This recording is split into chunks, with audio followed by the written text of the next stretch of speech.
Dossier de la semaine. Le dossier de la semaine. On dit d'une contre-culture qu'elle est une sous-culture partagée par un groupe d'individus s'opposant consciemment et de façon délibérée à la culture dominante. T'es trop intelligent. Avec 4chan, on est au-delà de la contre-culture. Sur ce site, rien n'est respecté, rien n'est politique, et du coup, tout le devient. Ceux qui se moquent sont moqués dans la seconde qui suit et à l'infini. Culture de l'immédiat, du jeu, de la dérision et des excès. Contexte. Au milieu des années 60, Stewart Brand intègre les Merry Pranksters, un groupe de hippies adeptes du LSD qui parcourt les États-Unis dans un bus psychédélique. La CIA leur avait fait tester du LSD en espérant pouvoir ainsi contrôler leur esprit. Raté. Le LSD fut aux hippies et à la contre-culture américaine ce que les liens hypertextes furent à l'Internet, un formidable moyen de s'ouvrir l'esprit et de découvrir de nouveaux horizons. L'analogie n'est pas fortuite. Stewart Brand fit partie de ceux qui firent découvrir le LSD aux pionniers de l'Internet et des micro-ordinateurs.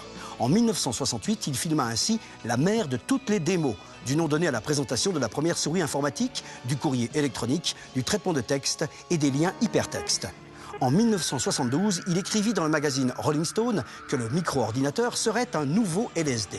En 1984, il organisa la première conférence de hackers, Woodstock de l'élite des développeurs. En 1993, il participa à la création de Wired, la bible de la cyberculture et de la Silicon Valley.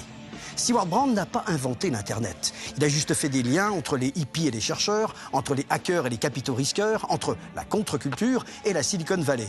Il n'y aurait pas de cyberculture sans contre-culture. C'est la thèse d'un livre passionnant qui vient d'être traduit en français, Aux sources de l'utopie numérique. Aujourd'hui, il n'y a plus de hippies. Par contre, il y a des petits cons qui font eux aussi leur révolution en édictant les nouveaux codes et valeurs des internets.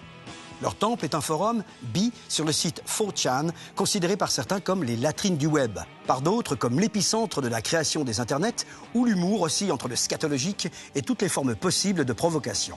Créé en 2003 par un étudiant de 15 ans, 4chan est aujourd'hui devenu le temple de l'élite culturelle du web, en tout cas de sa contre-culture.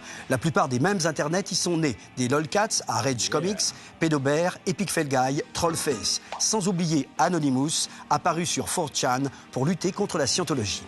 Si les hippies n'étaient pas passés par là, l'Internet tel qu'on le connaît n'existerait pas. On n'aurait droit qu'à une sorte de Minitel 2.0, vaste supermarché où la parole serait contrôlée et où il faudrait payer pour avoir le droit de s'exprimer.